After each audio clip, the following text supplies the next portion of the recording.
તો તમે જોયું કે કેવો પ્રતિસાદ આપણને મળ્યો છે.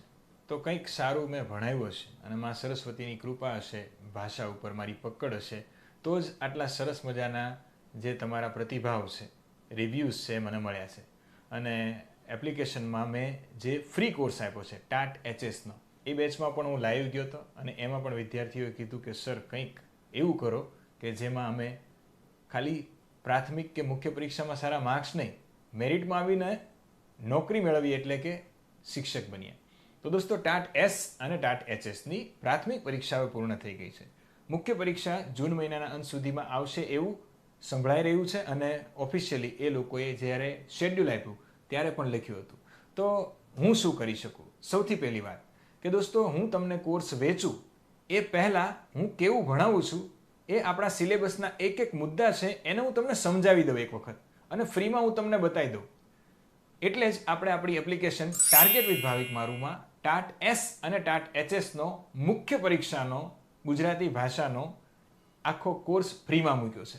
સાથે જ મેં તમને અત્યારમાંથી રેકોર્ડેડ વ્યાકરણના દરેક મુદ્દાના વિડીયો પણ આપ્યા છે અને વિદ્યાર્થીઓને ગમ્યા એટલે જ મને આજે ફોર્સફુલ્લી અને પ્રેમથી એમણે કીધું છે કે સર લાઈવ બેચ સ્ટાર્ટ કરો. તો જેટલા પણ વિદ્યાર્થીઓ હજી મારો ટાટ એસ અને ટાટ એચએસનો ફ્રી કોર્સ નથી જોયો એમને કહું છું કે એપ્લિકેશન ડાઉનલોડ કરીને સૌથી પહેલાં વિડીયો જોઈ લો.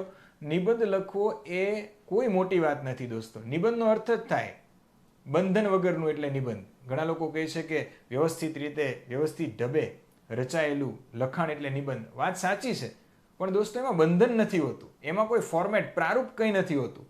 તમારે તમારા મનથી લખવાનું હોય છે. પણ એ વિચારો છે ને એ કેવા હોવા જોઈએ? સમાવેશી વિચારો હોવા જોઈએ. સમાવેશી એટલે કેવું કે જે તમારા નિબંધમાં 360 ડિગ્રી તમે એનાલિસિસ કહો છો, એ સામાજિક મુદ્દા આવવા જોઈએ, આર્થિક મુદ્દા આવવા જોઈએ, બંધારણીય મુદ્દા આવવા જોઈએ અને નિબંધના અંતમાં જ્યારે નિષ્કર્ષ લખો છો ત્યારે જો આ પગલાઓ જે તમે બતાવ્યા છે એ લેવામાં આવે તો ભારતનું ભવિષ્ય, દેશનું ભવિષ્ય, રાજ્યનું ભવિષ્ય કેટલું સરસ થશે એ લખવાનું હોય. તો એ બધી વસ્તુ હું તમને શીખવાડીશ. કદાચ મારા નિબંધના પેપરમાં જીપીએસસી ક્લાસ 1-2માં સારામાં સારા માર્ક્સ એટલે જ આવ્યા હતા કે મેં જે 3 એમાં ભાગ આવશે હું તમને શીખવાડીશ. સૌથી પહેલાં પ્રસ્તાવના આવશે, ઇન્ટ્રોડક્શન જેને કહીએ છીએ, એમાં હુક આપવો પડે.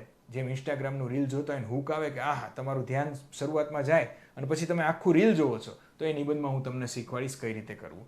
પત્ર લેખનમાં ઔપચારિક પત્રો પણ શ્રેષ્ઠ રીતે લખતા શીખવાડીશ અને અનૌપચારિક પત્રો પૂછાશે એક, તો એમાં મિત્રો અને કુટુંબીઓને લખવાનું હોય છે. કોઈ વખત દુઃખના પ્રસંગમાં લખવાનું હોય તો દોસ્તો એવું લખો કે નિરીક્ષક જે પેપર ચેક કરતો હોય ને રડી જાય. અને શુભેચ્છા પત્ર આપવાનું ક્યાંય લખવાનું કે તમને અનૌપચારિકમાં, તો એવો શુભેચ્છા પત્ર આપણે લખીએ કે નિરીક્ષક હોય ને એને ખુદને એમ થાય કે એ પોતે કંઈક સફળતા મેળવી છે ને તમે એના મિત્ર તરીકે એને શુભેચ્છા આપો છો. ચર્ચાપત્ર એવું લખો કે એ ચર્ચાપત્રનો ઉદ્દેશ્ય શું છે કે સમાજમાં કંઈક નવી જાગૃતિ આવે અને વિચારોમાં પરિવર્તન આવે. તમે એવું લખો કે નિરીક્ષક છે ને એ પોતાના વિચારો બદલી નાખે, તો તમને માર્ક મળશે. સંક્ષેપીકરણ તો રમત છે, મેં શીખવાડ્યું હતું યુટ્યુબ પર. એ વિડીયોમાં સૌથી સારી અને સૌથી વધારે કમેન્ટ આવી છે કે સાહેબ અમે ડરતા હતા સંક્ષેપીકરણથી, અને મેં યુટ્યુબ તો ઠીક પણ એપમાં પણ સંક્ષેપીકરણનું ઉદાહરણ સહિત વિડીયો મૂક્યા છે. તો દોસ્તો જે લોકોને ફ્રી કોર્સ જોવો છે તો એમાં દરેક વસ્તુના એક એક કન્સેપ્ટના વિડીયો અને એક એક ઉદાહરણના વિડીયો મેં મૂકી દીધા છે. સાથે જ ગુજરાતી વ્યાકરણ મૂકી દીધું છે.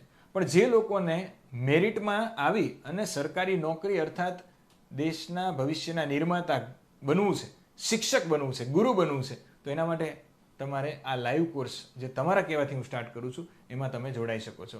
ફીસ કેટલી હશે, એમાં કઈ રીતે આપણે કામ કરીશું, ઇવેલ્યુએશન કઈ રીતે થશે, દરેક ચર્ચા છે એ આપણે 7/5/2026 ના રાત્રે 10 વાગે આપણે, તમે બધા જ બહેનો ખાય અને પછી વાસણ ધોઈ નાખો, કચરા પોતું કરી નાખો અને સુવાની તૈયારી કરો ને, ત્યારે આપણે લાઈવ આવીશું રાત્રે 10 વાગે. અને એમાં હું તમને કહીશ કે આપણે કયા સમયે ડેઈલી ટાટ એસ અને ટાટ એચએસ માટે આપણે તૈયારી કરીશું.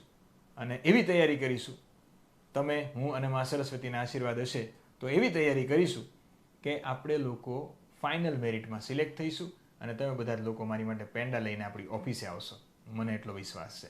અને હા, છેલ્લે એટલું કહીશ, તમે મારો કોર્સ લ્યો છો કે નથી લેતા, મારી જે ભણાવવાની સ્ટાઇલ છે, જે શૈલી છે, કન્ટેન્ટ છે, આ દરેક વસ્તુને ગુજરાતની કોઈ પણ સંસ્થાના કન્ટેન્ટ સાથે સરખાવજો. સારું હોય એમનું લેજો, બાકી ખોટી માર્કેટિંગના પ્રભાવમાં ન આવશો. મારી હોય કે કોઈ પણની હોય એટલું કહી અને ભવિષ્યના શિક્ષકો અને દેશના નિર્માતાઓને જય માં સરસ્વતી કહું છું. આવજો. ધન્યવાદ.